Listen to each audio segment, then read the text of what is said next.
안녕하세요, 여러분. 저는 서울에 사는 30대 후반의 여성입니다. 최근에 저에게 일어난 기이한 사건이 웃기기도 하고 어이가 없기도 해서 여러분과 함께 이야기를 공유하고 싶어서 이곳을 찾아왔어요. 친구들이 이 이야기를 들었을 때 엄지를 척 올려주면서 정말 시원하다고 했거든요. 그래서 이런 이야기는 공유해야 한다고 했더라고요. 당시에는 사건이 그다지 중요하지 않아 보였지만 시간이 흘러보니 제가 잘 대처했다는 것을 깨달았어요. 아나모르 포식자인 사람에게 제대로 한 방을 가하려면 어떻게 말하고 행동해야 하는지 여러분과 공유하고자 해서 이렇게 글을 적어봅니다. 물론 저와 같이 아무 때나 치고받고 하시면 곤란한 상황이 생길 수도 있으니까 항상 주의를 살피시고 한 방 제대로 먹여보시기를 바랄게요. 깔깔거리면서 웃을 수 있는 짧은 시간이 되길 바라면서 제 이야기 본격적으로 시작해 보도록 하겠습니다. 저는 여러분들이 보시면 아주 철없고 답답하실지도 모르겠지만 고등학교를 졸업하고 공부에 영취미가 없었던 터라 대학에 진학하지 않았어요. 20살의 패기라고나 할까요?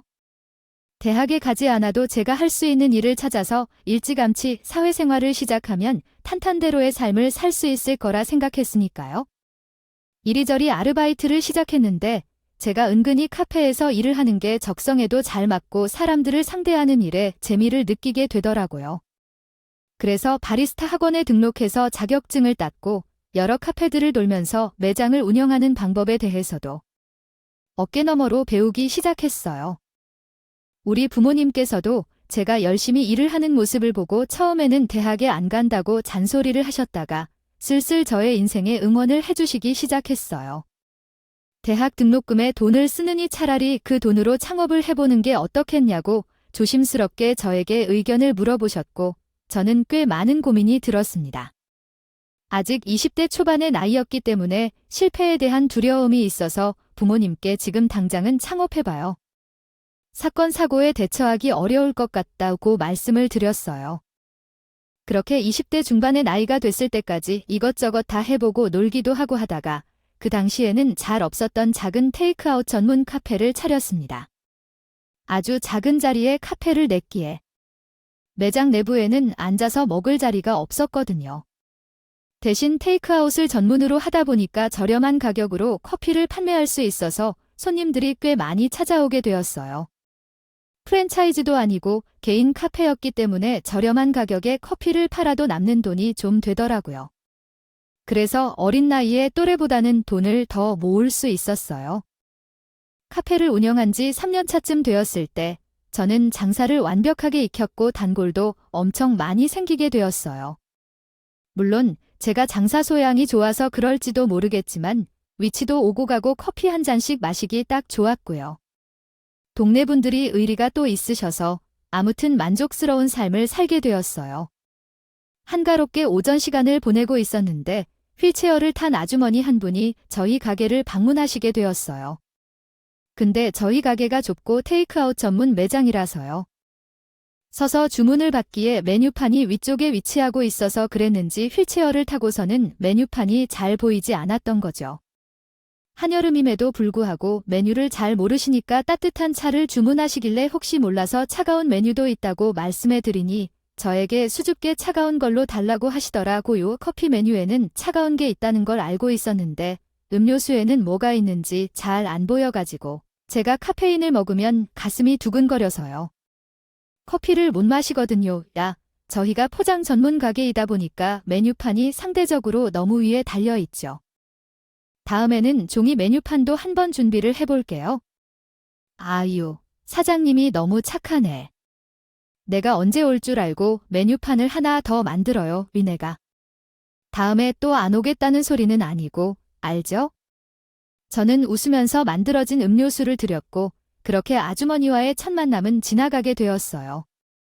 그 뒤로 저는 말을 한 대로 종이로 된 메뉴판을 하나 더 만들게 되었고, 왜 진즉 만들지 않았을까 싶을 정도로 종이 메뉴판의 활용도가 높았어요. 어린아이들이 가끔 초코 음료수를 사 먹기도 했는데, 그 아이들에게 메뉴판을 주어주니까 대접받는 기분이라면서 저에게 기분 좋다고 하더라고요. 휠체어를 탄 아주머니께서 다시 오시면 또 자랑해야지 하고 있었는데 진짜로 다음에 또 찾아오셔서는 지난번에 주문하신 음료수와 같은 걸 주문하시더라고요. 그래서 그 메뉴 말고 다른 차가운 음료도 한번 보시라고 종이 메뉴판을 드렸더니 너무 좋아하시더라고요. 진짜로 젊은 처자가 자기 말을 들어줄 거라고 생각도 못했다면서 일도 야물딱지게 잘한다고 칭찬을 해주시는데 어깨가 절로 올라가는 게 아니겠습니까? 그 뒤로 아주머니께서는 종종 저희 가게에 찾아오시게 되었고 저는 아예 쿠폰을 하나 만들어서 적립도 도와드리고 서비스까지 챙겨드리는 사이가 되었어요. 아주머니와 친해진 이후에 이야기를 듣게 되었는데 사고로 다리 신경을 다치게 되어서 한쪽 다리를 아예 쓰시지 못한다고 하시더라고요. 그래서 휠체어를 타고 다니기 시작했는데 그동안은 혼자 다니는 것도 무섭고 도로 상태가 휠체어를 끌기 좋지 못해서 바깥을 꿈에도 신경 못 쓰셨대요. 그러다가 아들이 전동 휠체어를 사주었고 동네 카페에 가는 건 괜찮지 않을까 싶어서 용기를 내어서 저희 가게에 찾아오신 거라고 하시더라고요.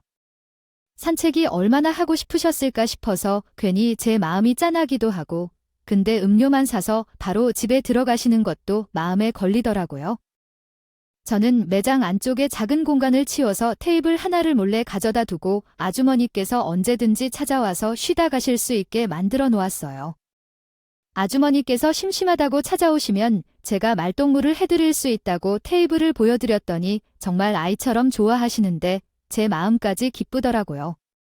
그 뒤로 아주머니께서는 정말 시간이 나실 때마다 저를 찾아오셨고 물론 제가 일이 바쁠 때에는 혼자서 사색에 잠기는 시간을 가지는 센스도 보여주셨어요.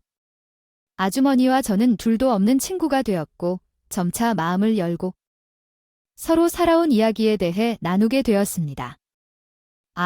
그래서 우리 카페 사장님은 나이가 몇 살이나 먹었어? 20대로 보이는데 중반 후반, 저 29살이에요. 제가 조금 일찍 카페를 차리긴 해서 다들 30대인 줄 알던데 정확하게 맞추셨네요. 그래, 내가 부담을 주는 건 아니고 우리 아들이 33살인데 한번 만나볼 생각이 있어.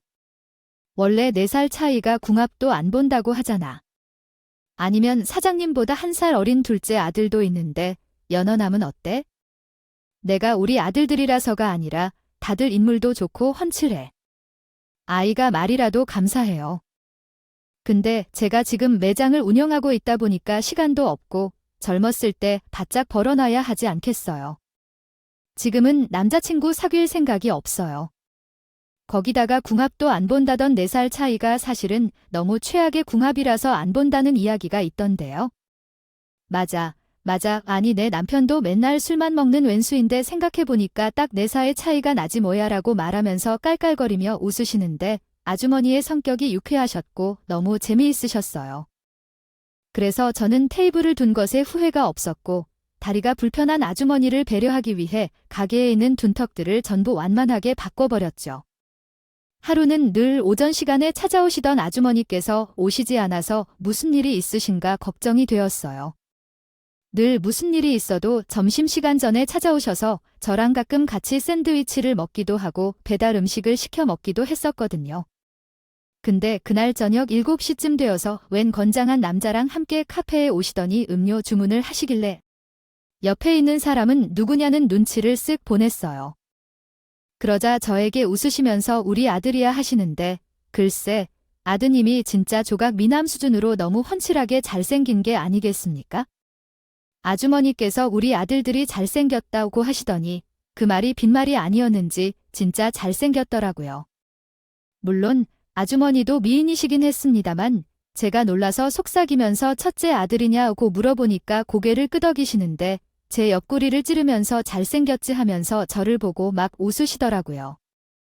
키도 크고 뱃살도 하나 없어 보이고 제가 넋이 나간 사람처럼 많이 쳐다보니까 첫째 아드님께서 저한테 말씀 많이 들었다면서 먼저 인사를 해주시더라고요. 명함을 주시는데 글쎄 의사인 게 아니겠습니까? 제가 순간 쭈구리가 되는데 명함만 받아 챙기고 뚝딱이처럼 굴었죠. 다음날 아무렇지도 않게 아주머니께서 매장에 오시어 가지고는 본인 아들 어떠냐고 물어보시는데 뭐라 말을 해야 할지 모르겠더라고요. 우리 아들 인물 괜찮지, 전격도 괜찮아, 직업도 빵빵하고 말이야. 근데 아이 글쎄, 내 마음에 드는 처자가 안 나타나더라고. 근데 우리 카페 사장님이라면 내가 너무너무 좋을 것 같아서 그러는데. 아유, 한번 만나볼 생각 없어? 아니, 의사시던데 좋은 혼자 자리가 줄을 서지 않았을까요? 제가 너무 모양 빠지는 것 같아서 부담스럽기도 하고요. 아이 집안 같은 게 뭐가 중요해. 우리 집이라고 대단한 집안도 아닌데 성격 좋은 며느리 들어와서 정말 엄마랑 딸처럼 지내는 게 내 소원이야. 아들들이 다 무뚝뚝해서 재미도 없고 말 잘 통하는 며느리 들어와서 옷은 노순 사는 게 꿈이라 이거지. 우리 아들한테 한번 연락해봐. 내가 매일 집에서 이야기를 하니까 우리 아들도 궁금해서 그날 날아간 거였어. 솔직히 아주머니께서 그렇게까지 이야기를 하시는데 머릿속에서 그분의 얼굴이 떠나질 않더라고요. 믿져야 본전 아니겠습니까? 행동력 있게 바로 연락했어요. 바빠서 연락이 잘 안 될 줄 알았는데 그것도 아니더라고요. 저에게 아주머니의 말동무를 해줘서 감사하다고 하더니 밥을 한 끼 사겠다고 하더라고요. 바로 좋다고 연락을 보낸 뒤 약속을 잡았고 만나게 되었는데 밥을 얻어먹고 나니까 이대로 그냥 헤어지기가 아쉽더라고요.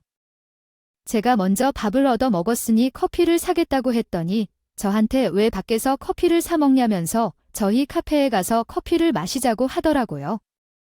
그 뒤로도 몇 번이나 저희 카페에 찾아와서 커피를 사가고 연락이 오면 밥도 같이 먹고 하다가 진짜 아주머니의 바람대로 그분과 연애를 시작하게 되었어요. 생각보다 대화도 너무 잘 통하고 취미나 공통점을 꽤 찾을 수 있어서 급속도로 사랑에 빠지게 되었죠.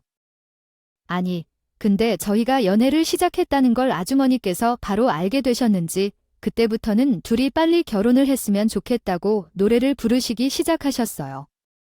하지만 저희 나이가 29살에 33살이라서 살짝 애매한 감이 있다고 생각을 해서 결혼에 대한 이야기는 미루게 되었죠. 연애를 한 지 2년이 지나자 저희 집에서도 시댁에서도 결혼을 했으면 좋겠다는 이야기를 꺼내셨고 저희도 같이 살아도 불편함이 없겠다 싶어서 결혼을 준비하게 되었어요. 시부모님도 너무나도 좋은 분들이셨고 제가 대학을 나오지 않았다고 해서 학벌로 무시를 한다거나 혹은 저를 고깝지 않게 본다던가 하는 부분이 전혀 없었습니다. 저는 예쁨 받는 며느리가 되겠다고 다짐을 했고 이제는 시어머니가 된 아주머니와 정말 딸과 엄마처럼 잘 지내보겠다고 생각을 했죠. 상견례 자리에서도 훈훈하게 양가 부모님께서 서로 덕담을 주고받으며 결혼 준비에 대한 모든 걸 마친 뒤 결혼식을 올리게 되었어요. 행복함에 잔뜩 젖어야 할 5월의 신부가 되었는데 결혼식 날 아주 뒤통수가 쎄한 일이 벌어지게 되었습니다. 제가 신부 대기실에 앉아서 저를 보러 와준 손님들과 사진도 찍고 덕담도 나누고 하고 있었는데 어떤 여자가 저에게 당당하게 구두굽 소리를 내면서 다가오더라고요. 아무리 봐도 처음 보는 얼굴이어서 제 손님이 아니라 남편의 손님이겠거니 했는데 보통 남편의 손님이 제 옆에 앉아서 같이 사진을 찍는 경우는 없지 않나요? 제 옆자리에 털썩 소리를 내면서 앉더니 미묘하게 구겨진 표정으로 저를 훑어보면서 이야기를 하더라고요.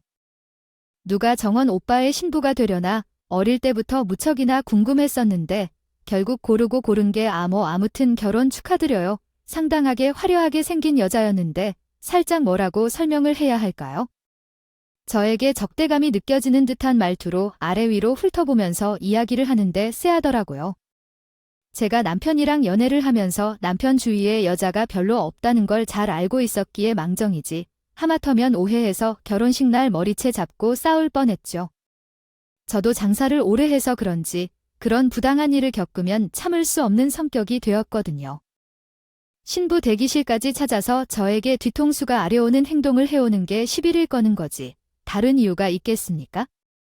그냥 적당히 우리 남편을 짝사랑이라도 했던 여자인가 싶어서 저도 상냥하게 웃으면서 눈치 없는 사람처럼 결혼 축하해줘서 고마웠다고 인사를 전했습니다. 제가 아무렇지 않게 받았으니까 그 여자는 기가 차다는 듯이 사진도 찍지 않고 바로 신부 대기실을 떠나더라고요. 나중에 결혼식이 끝난 뒤에 남편에게 물어보니까 같은 의대를 졸업한 후배라고 하더라고요. 그러면서 별로 신경 쓸 거 없다고 심드렁한 말을 하는 겁니다. 알고 보니까 어릴 때부터 집안끼리 서로 잘 아는 사이라서 오랜 시간 친분을 유지했던 소위 말하는 아빠 친구 딸이었던 것이었습니다. 저에게 질투하는 거냐고 하면서 그저 오빠 뺏기는 기분이라 그런 걸 거라고 대수롭지 않게 생각하는데요. 남편이 그 여자에게 아무 관심 없는 건 잘 알겠더라고요. 그래도 여자의 촉이라는 게 확실히 존재하지 않겠습니까? 우리 남편이 바람을 피울 사람이 아니라는 건 잘 알지만 그냥 그 여자 자체가 쎄하게 느껴지는 건 어쩔 수 없더라고요. 결혼 후의 생활은 엄청나게 행복했어요. 정말 이렇게까지 행복해도 될까 싶을 정도로 하루하루가 꿀이 뚝뚝 떨어지는 신혼생활을 하게 되었죠. 물론 의사로 일을 하고 있는 남편이 항상 바쁘긴 했지만 틈틈이 저를 챙겨주려고 노력하는 남편 덕분에 외로움을 느끼지 못했고요. 남편이 일이 바쁘니까 그 빈틈에 심심해하지 않게 하려고 저를 끊임없이 챙겨주는 시부모님 덕분에 더욱이 행복한 신혼생활을 보낼 수 있었죠. 저희 부모님께서도 시집 정말 잘 갔다고 이제는 아무 걱정 없이 부모님의 노후를 즐길 수 있습니다. 있을 것 같다고 칭찬을 아끼지 않으셨고요. 시아버지가 살짝 은연중에 의사인 우리 아들이 조금 더 아깝다는 표현을 하실 때도 있었지만 시어머니가 워낙 집안에서의 힘이 센지 시아버지가 길을 못 펴시더라고요. 거기다 시어머니가 휠체어를 타고 다니지 않겠어요. 제가 시어머니를 모시고 자주 놀러 다니고 바깥 구경하는데 시간을 아낌없이 쏟아부었죠.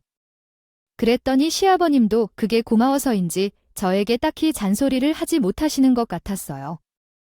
시아버지는 좋은 대학 나와서 정장 갇혀 있고 돈 잘 버는 게 최고라고 생각하는 사람이긴 했지만 시어머니의 병수발을 제가 책임지는 것과 다름없었으니 저에게 아쉬운 소리 자체를 못하시는 듯 했어요. 그렇게 결혼을 한 지 2년이 지났을 때 저희 부부에게도 새로운 생명이 찾아오게 되었고 그날은 정말 양가의 축하를 받는 날이 되었어요. 저에게 딱히 아이를 가지라고 강요를 하신 적이 없었지만 그래도 은근히 기다리고 계셨던 건지 정말 잘했다고 몇 번이나 말씀하시며 눈물을 보이기도 했어요. 더할 나위 없는 축하를 받고 있었는데 남편에게는 남동생이 하나 있지 않았겠어요. 저보다 1살 어린 도련님이요. 그 자리에서 자기도 축하를 받을 일이 있다면서 결혼하고 싶은 여자가 있다고 폭탄 선언을 했어요. 시부모님은 처음 듣는 이야기라 꽤 놀라시고 남편과 저도 어떤 사람을 데려올지 무척이나 궁금해서 미칠 지경이었어요. 우리 도련님이 말이 별로 없고 무뚝뚝한 사람의 표본이라고. 결혼을 전제로 연애를 한 여자가 있다는 것 자체가 신기했었거든요. 도련님이 소개를 시켜주겠다면서 나를 자꾸 동서가 될 여자를 데리고 왔는데 시댁 식구들은 물론이고 저까지도 깜짝 놀라고 말했습니다. 동서가 될 여자는 다름 아닌 결혼식 날 저에게 적대감을 있는 대로 드러냈던 그 여자였거든요. 시부모님은 저쩌다가 둘이 눈이 맞게 되었냐면서 오랜 시간 친구로 지냈던 곳 아니냐고 하면서 당황하시면서도 신기해 하셨어요. 제가 제일 놀랐던 부분은 적어도 저희 남편의 짝사랑하고 있었다고 생각했던 여자가 도련님이랑 결혼을 하겠다고 찾아온 부분이었죠. 어느 누가 놀라지 않을 수 있을까요? 하지만 둘 사이가 꽤 깊었는지 인사를 오자마자 결혼식을 준비하고 싶다며요. 자기들끼리 모든 걸 알아보고 통보하듯이 시댁에 알리더라고요. 번갯불에 콩 구워 먹듯 결혼식을 올리고 나서 동서의 이중생활을 엿보는 기분으로 지켜보게 되었어요. 동서는 저에게 살갑게 웃으면서 형님 하는데 이상하게 그게 예쁘게 보이지가 않고 불편하게 느껴지더라고요. 저도 사람인지라 저에게 적대감 있게 굴었던 사람이 손바닥 뒤집듯이 주어질 수는 없는 노릇 아니겠습니까? 그런데 우리 시아버지가 입이 찢어져서 죽으려고 하는 거죠. 도련님 짝으로 무려 의사가 들어왔으니 우리 둘째 며느리가 최고라면서 은근히 차별을 하기 시작했어요. 시아버지가 예쁘다 해주면서 저에게는 한 번도 주지 않았던 용돈을 챙겨주지를 않나. 선물들이 들어오면 동서부터 챙기기 시작하니까 동서도 누울 자리 보고 버대기 시작했습니다. 완전히 기고만장해서는 오래 알아온 시간을 운운하면서 저를 슬슬 건드리기 시작하는데 참 기가 막히더라고요. 시어머니가 저를 대놓고 예뻐하니까 시어머니 앞에서는 아무런 행동도 하지 못하는데 시어머니가 없는 뒤에서는 저를 살살 건드리는 게 아니겠어요. 형님 대화가 어디 나오셨다고 했죠? 아, 고졸이랬나? 아, 어떻게 고졸인데? 우리 정한 오빠랑 결혼을 했지? 시아버지가 반대 안 하셨어요. 제가 정한 오빠랑 같은 대학의 같은 과 출신인 건 아시죠? 제가 오빠 되게 오래 봤는데 아예 알죠? 결혼식장에 오셨던 것도 기억하는데요. 다 자기 짝이 있나 봐요.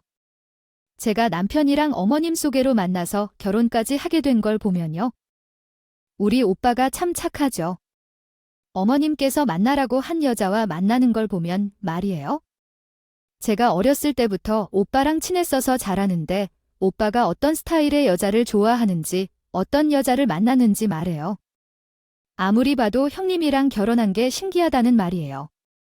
동서, 그게 무슨 뜻이에요? 저랑 남편이 어울리지 않는다는 소린가요? 아니면 남편이 아깝다는 소리인가요? 아니, 뭐 농담한 거여가지고 그렇게까지 물고 늘어지세요. 형님, 무서워서 농담도 못하겠다. 저는 아버님한테 가봐야겠어요. 아주 은근하게 놀려먹고 싶은 건 다 놀려먹고 자리를 피해버리는데 한두 번 당하는 게 아니니까 제 속이 부글부글 끓더라고요.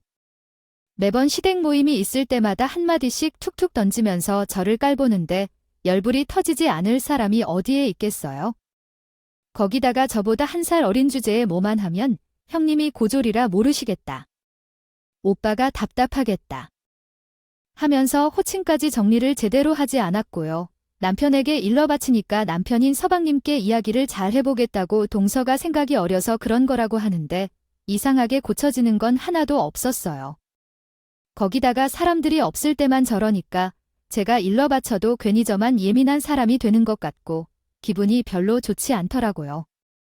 저는 그 사이에 출산을 하게 되었고 제 눈에 넣어도 아프지 않을 것 같은 귀여운 날을 낳았는데 아이를 부러운 동서가 제 딸을 보면서 외모 평가를 하는 겁니다. 아니, 오빠 얼굴이 하나도 없네? 우리 오빠는 어릴 때 진짜 잘생겼었는데 내가 살짝 놀린 것 같기도 하고 형님, 혹시 출산하실 때 힘 잘못 줘서 얼굴이 눌린 거 아니에요? 뭐라고요? 그걸 지금 마을이라고 해요. 동서, 아니, 농담한 거죠. 원래 신생아들 얼굴이 다 찌그러져서 나오는 것이고 저도 의사라서 다 알아요. 그냥 오빠 얼굴이 없길래 한 소리였어요. 얘 둘째야, 오빠가 아니라 아주머님이라고 불러야지. 너는 아직도 호칭의 실수라면 어떡하니? 어머, 죄송해요.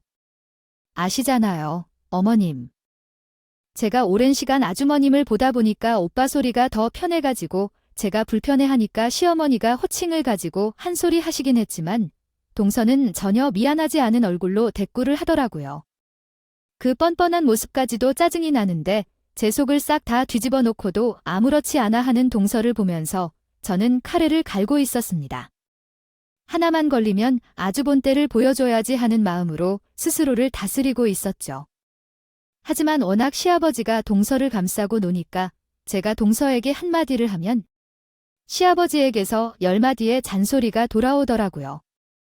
저는 그 뒤로 시아버지에게도 열이 받아서 대놓고 시어머니만 챙기기 시작했어요. 시어머니랑 같이 여행도 다니고 놀러도 다니고 하면서 일부러 시어머니와 제 사이가 건재하다는 것을 보여주었는데 어느 날부터 시아버지 옆에서 알랑방귀를 끼던 동서가 시어머니를 챙기더라고요. 어머님아, 매번 그렇게 형님만 챙겨주시면 저는 너무 서운해요.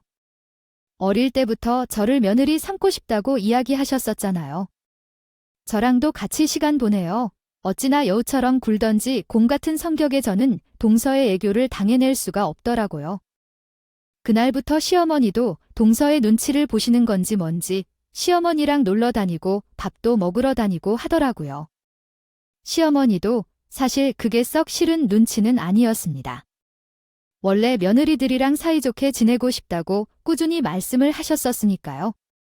하지만 저는 제가 있는 자리를 점점 빼앗기는 기분이 들어서 조바심이 나기 시작했고 질투에 눈이 멀어서 더욱 동서를 미워하게 되었어요. 존이 사람으로서 제가 참 못난 보일지 모르겠지만 동서의 눈에 빤히 보이는 행동에 좋다고 넘어가는 시댁 식구들에게 실망도 하고 미운 마음도 들었죠.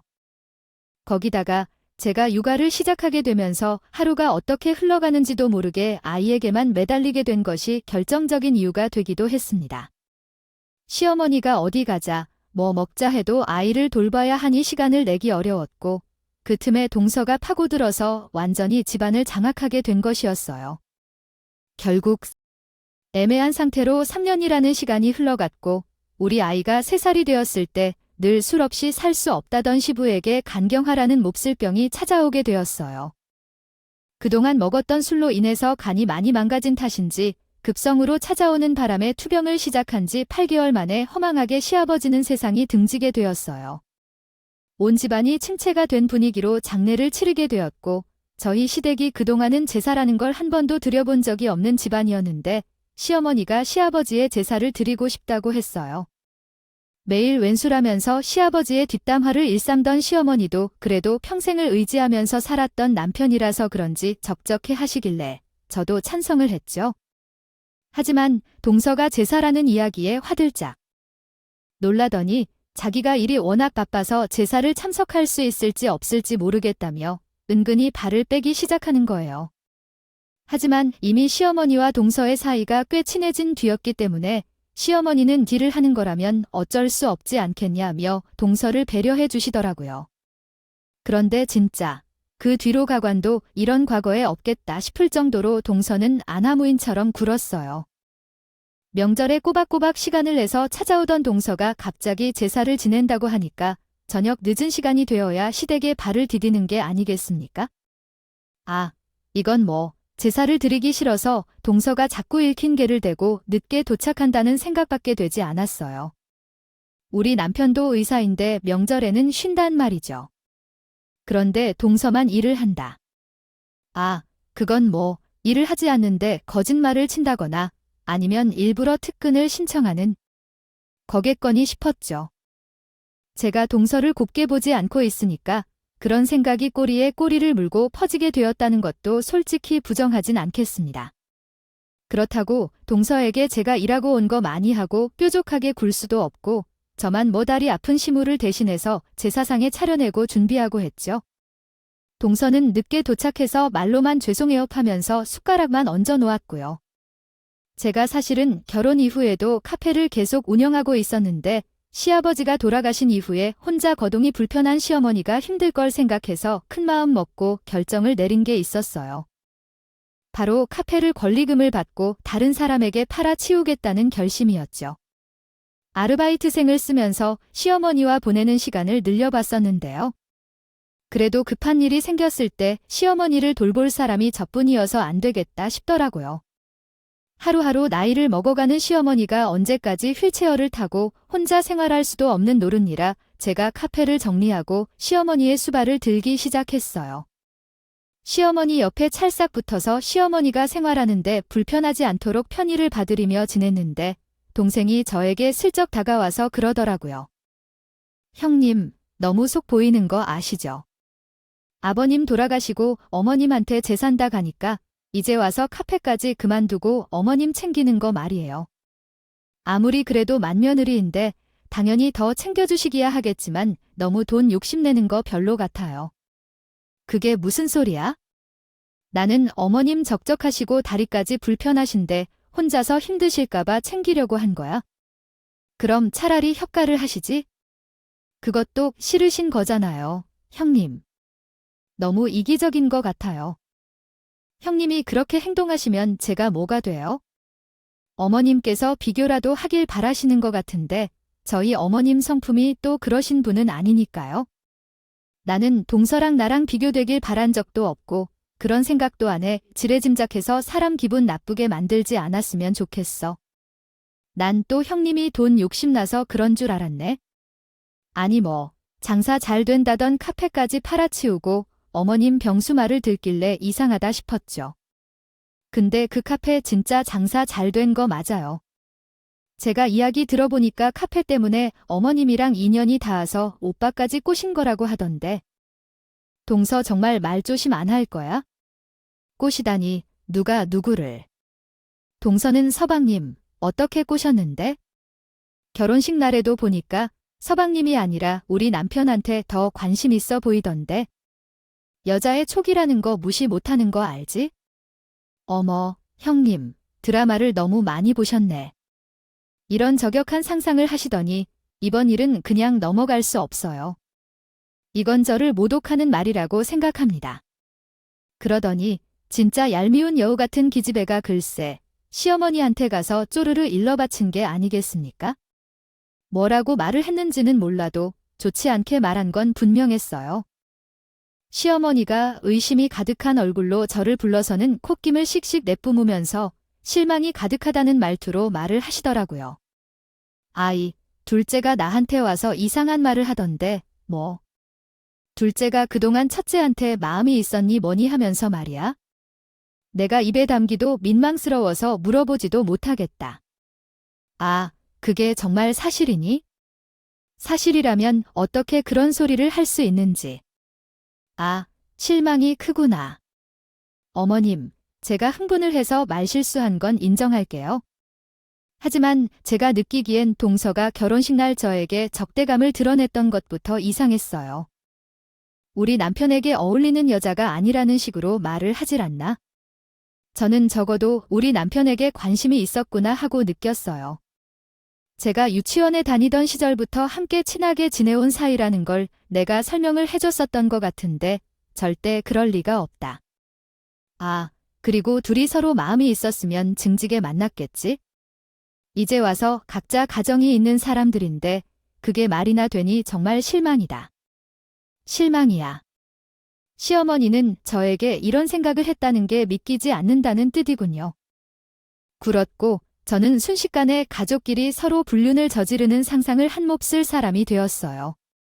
그 뒤로부터 동서는 시어머니의 사랑까지 독차지했다고 생각을 하는지 더욱 기고만 정에서는 시어머니에게 사근사근하게 굴었고 저는 낙동강 오리알 신세가 되었어요. 하지만 제 좌우명이기도 한데요. 항상 진심은 통하는 법이라고 생각하고 있습니다. 시어머니랑 단둘이 보내는 시간은 거의 사라졌지만 그래도 시어머니를 도와서 집안 살림을 살피는 일은 게을리하지 않았어요.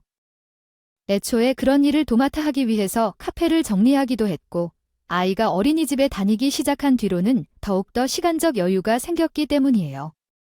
시어머니가 저를 불편하게 생각하는 듯 했지만 저는 시어머니가 불편함을 느끼지 않게 하기 위해서 생활 편의를 전부 받으셨어요. 그게 동서는 하지 못하는 일이고 제가 유일하게 잘할 수 있는 일이기도 했으니까요. 그렇게 시아버지가 돌아가신 지 3년이 지났을 무렵 저희 아이는 무럭무럭 잘 커가고 저와 남편의 사이도 여전히 굳건하게 잘 지켜나가고 있었습니다. 명절이 다가와서 제사를 드리기 위해 아이를 데리고 시댁에 찾아가게 되었어요. 그날도 어김없이 동서는 늦게 일이 끝날 것 같다면서 저에게 수고하라는 문자 메시지만 덜렁 보냈더라고요. 한숨부터 나오긴 했지만 일을 한다는 사람에게 잔소리를 하고 싶진 않아서 저는 늘 그랬듯이 혼자서 전도 부치고 갈비찜도 하고 제사 음식을 마련하게 되었어요. 그날 우리 아이의 컨디션이 좋지 않아 보였는데 열이 조금 올라서 제가 아이를 보살피면서 시어머니의 거동까지 챙기고 제사 음식까지 하느라 정말 많이 바빴어요. 제 몸이 2개였으면 좋겠다고 생각을 할 정도로 정신이 없이 하루를 보냈어요. 오죽하면 저에게 뜨뜻미지근하게 굴던 시어머니까지도 저에게 미안하다고 할 정도로 바빴고 저는 그런 시어머니에게 살갑게 웃으면서 괜찮다고 말씀을 드렸죠. 평소라면 7시에서 8시에는 도착할 동서가 더 늦게 도착할 것 같다고 연락이 와서 남은 식구들끼리 먼저 식사를 했고 저는 설거지랑 뒷정리까지 다 끝냈어요. 제사를 늘 12시에 드렸기 때문에 시간이 조금 남은 상태였기에 저는 구석에서 조금 쉬고 있었고요. 밤 11시쯤 태워서 동서가 도착을 했는데 참 요란스럽게도 들어오더라고요. 배가 고프다고 먹을 거 없냐면서 난리를 치는 거 아닌가요? 시어머니가 구석에서 쉬고 있었던 제 눈치를 보신 건지 모르겠지만 동서에게 1시간만 있으면 제사니까 제사 끝나고 음식을 먹으라고 하셨더라고요. 그러자 동서가 입을 쭉 내밀면서 시어머니에게 서운하다는 듯이 대꾸를 했어요. 아, 힘들게 바끈이라고 한 사람에게 죽은 사람한테 올린 음식을 먹으라고 좀 너무하신 것 같아요. 아, 그리고 제사 음식은 다 식어서 차갑잖아요. 체하면 어떻게 해요? 제가 그날 하루 너무 힘들게 노동을 해서 그런지 구석에서 꿈뻑꿈뻑 졸고 있었는데 비몽사몽이라 동서가 무슨 말을 하는지도 귀에 제대로 들려오지 않았어요.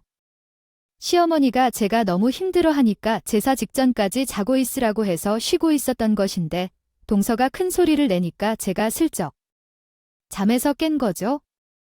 제가 슬그머니 눈을 뜨고 상황을 파악하려 하는데 동서가 저에게 참 금성큼 다가오더니 웅크리고 있던 저를 아이발로 툭툭 차는 게 아니겠습니까? 형님, 저 배고프다니까요. 아, 지금 누워서 눈 붙일 때가 아니라고요. 제가 배가 고프다는데 놀고 먹는 형이니 지금 누워 계실 때예요. 아, 재수 씨 말이 좀 이상하네요. 우리 와이프가 뭘 놀고 먹었다는 거야? 하루 종일 제사상 차리고 명절 음식 하느라 힘들었던 사람한테 전에는 의사잖아요. 사람 살리고 왔는데 당연히 제가 더 힘들지 않겠어요. 아, 배고프니까 구첩반상으로다가 한 상 푸짐하게 차려오세요. 동서, 내가 뭐 명절에 일하라고 시켰어? 우리 남편도 오늘은 일 안 하고 쉬는데 동서가 일을 한다는 것도 이상해.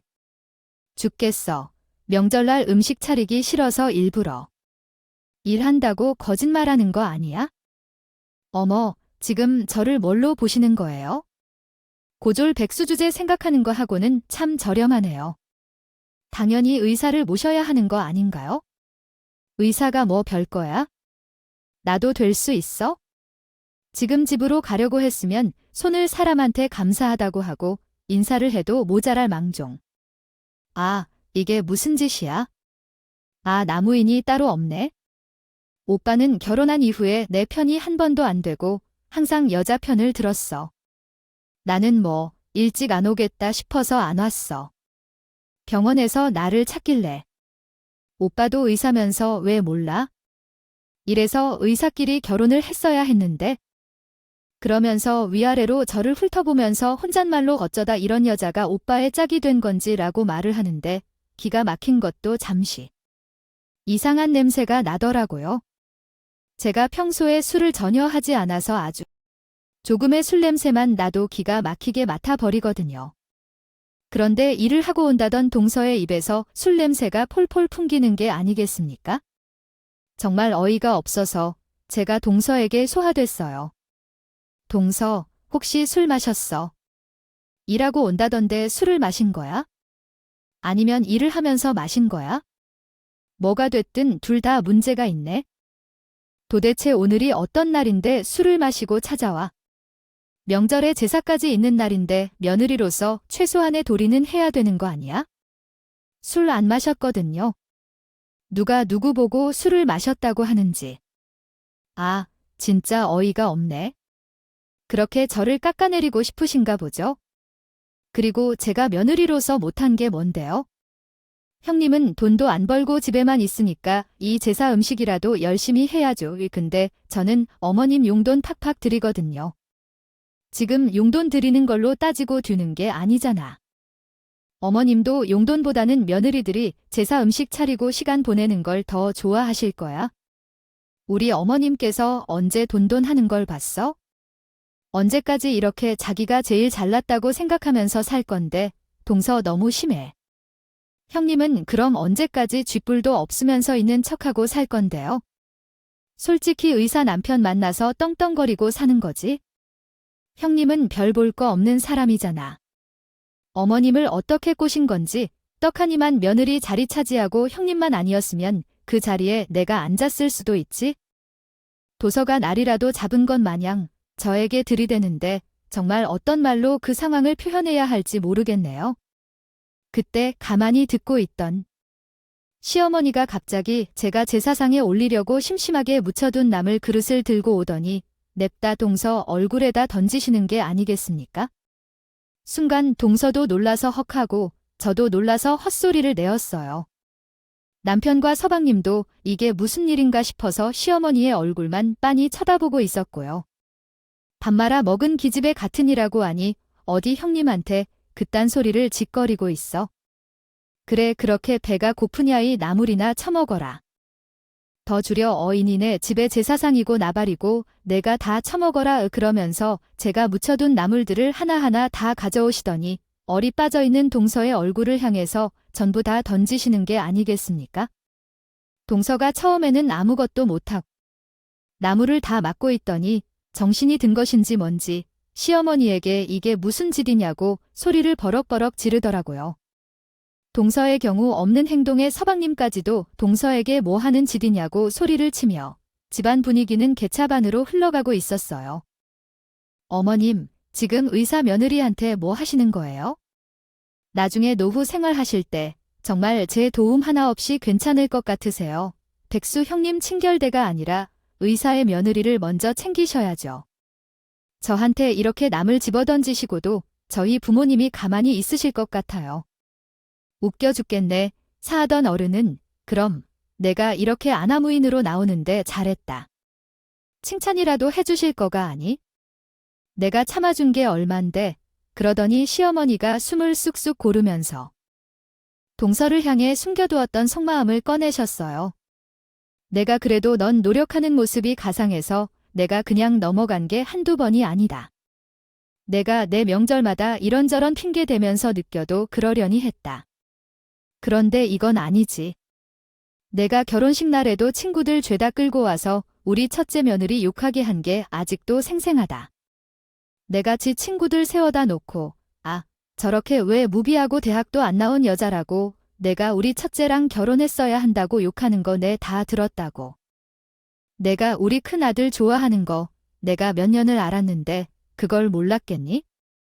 집안에 분란만 되기 싫어서 우리 큰 며느리한테 입 조심하라고 신신당부를 했다. 내가 그 말을 하고도 미안해서 한동안 우리 큰 며느리 얼굴도 못 쳐다봤어. 그런데 내가 감히 이런 짓을 벌여. 알고 보니 동서가 진짜 우리 남편의 짝사랑하고 있었던 게 맞더라고요. 결혼식 날 느꼈던 그 새함도 전부 진심에서 나온 것이었고 심지어 우리 시어머니는 저보다 더 많은 것을 알고 있었어요. 내가 첫째만 챙기니까 내가 뒤에서 우리 첫째한테 계속 시비 거는 것 같아서 내가 너를 챙겼더니 이제는 기고만장해. 내가 이뻐서 챙긴 줄 알아? 우리 둘째 아들이 너 좋다고 결혼하고 싶다고 했을 때도 사실은 반대했었어. 그걸 다 참고 넘어가 주니까 얘기와 완전히 기고만장해 가지고 꼴도 보기 싫다. 앞으로 명절이고 행사고 찾아올 생각하지도 마네. 시에 비가 남겨준 재산 전부 우리 첫째 며느리 줄 테니까 그런 줄 알아. 어머님, 그러니까 어디 있어요? 제가 그동안 어머님을 얼마나 챙겼는데요. 됐어요. 저도 이제 서운해서 못 해먹겠네요. 그깟 재산이 탐이 나서 제가 알랑방귀 낀 줄 아시는 거죠? 저도 그깟 돈 필요 없다고요. 그러면서 뒤도 돌아보지 않고 지가 더 성을 내면서 시댁을 박차고 나가는 게 아니겠습니까? 서방님이 환급하게 동서를 따라 나가는데 동서가 저희 남편을 좋아했었다는 걸 처방님만 몰랐었나 보더라고요. 사색이 되어서 이리저리 감정이 뒤섞인 채 나가는데 부부 일은 뭐 부부가 알아서 해결하겠죠. 내가 재산 너네한테 다 주고 간다는 거 빈말 아니다. 그동안 내가 서운하게 행동했다면 진심으로 미안하구나 이제라도 진심을 알아줬으면 좋겠다. 그리고 해서 만든 음식을 못 쓰게 된 것도 참 미안하다. 이제 이런 제사도 하지 말자. 하늘에 있는 사람, 뭐 예쁘다고 바깥에 자리니? 그러면서 시어머니가 뒷정리를 하려고 휠체어를 움직이시길래 제가 하겠다고 하고 집에 가기 찝찝해서 남편을 설득해서 시댁에서 하룻밤에 자고 움직였어요. 시모 옆에 누워서 이불을 덮어드리고 같이 자려는데 시어머니가 제 손을 꾹 잡더니 다시 한번 미안하다고 사과를 하시더라고요. 그 진심이 느껴져서 괜찮다고 그런 생각하지 마시라고 이야기를 나누다가 같이 울면서 잠이 들었어요. 그날 이후로 동서는 자기가 뱉은 말을 지키는 건지 뭔지 시위라도 하듯이 코빼기도 보이지 않았는데 역시 악한 사람에게는 죄값이 따르기 마련 아니겠어요. 동서는 그 뒤로 서방님과 저희 남편을 짝사랑했던 문제를 들고 싸우다가 사이가 완벽하게 틀어지게 된 것이었어요. 둘이 서먹서먹하게 지내던 찰나에 동서가 제대로 의료사고를 내고 말았던 거죠. 알코올 중독에 빠진 사람처럼 매일 같이 술을 마시던 동서가 술을 마시고 진료를 받다가 처방을 잘못해서 의료소송에 걸린 겁니다. 한순간에 큰돈을 보상해 주어야 하는 상황이 놓인 동서는 그제서야 시어머니에게 잘못했다고 빌었고 시어머니는 그런 동서를 받아주지 않았어요. 시어머니는 일부러 동서에게 모든 재산을 저에게 주기로 했으니 돈이 필요하면 저에게 가서 빌으라고 하였고 정말로 동서가 다 죽어가는 얼굴로 저를 찾아왔더라고요. 형님, 제가 그동안 아직 큰 결절을 저질렀어요. 제발 한 번만 도와주시면 두 번 다시 형님께 누가 되는지 담해요. 살려주세요. 제 앞에 무릎까지 끌고 벌벌 떨면서 살려달라고 하는데 손을 넣는 봄이. 술을 마시지 못해서 그런 거 같더라고요. 저는 그런 동서가 하나도 불쌍하지 않았고 자업자득이라는 생각이 들었어요. 일이 터지고 나서야 고개를 숙이고 들어오는 꼴도 열받았고요. 저는 동서를 무시했고 도와주지도 않았어요. 동서는 억대 소송에 걸리게 되었고 병원에서 불명예스럽게 해고된 것도 모자라 의사면허 자격도 정지가 되어 버리는 나락으로 떨어지게 되었습니다. 서방님은 허거운 날술을 퍼먹는 동서를 견디지 못해 이혼을 하게 되었고 시어머니는 그런 여자를 며느리로 데려온 서방님에게 문을 열어주지 않았어요. 지금은 저희 남편의 중재로 겨우 얼굴은 비추면서 살고 있는데 여전히 서방님은 시어머니의 눈치를 보느라 바쁘게 살고 있어요. 있죠. 그날 이후 시어머니를 더욱 알뜰하게 살피게 된 저는 시어머니의 모든 사랑을 독차지하면서 지내고 있어요. 글쎄요. 우리 서방님이 재혼을 하게 될지 모르겠지만 하게 된다 하더라도 시어머니 마음에 드는 여자가 들어오지 않겠습니까? 시어머니 마음에 쏙 드는 여자라면 저랑도 당연히 잘 지낼 수 있을 거라 생각해요. 앞으로 얼만큼의 시간이 남아있을지 모르겠지만 가정을 잘 살피며 시어머니와 함께 좋은 추억 많이 만들어 보려고 합니다. 제 이야기 끝까지 들어주신 여러분께 진심으로 감사 인사를 올리며 저는 이제 밥 준비하러 가보겠습니다.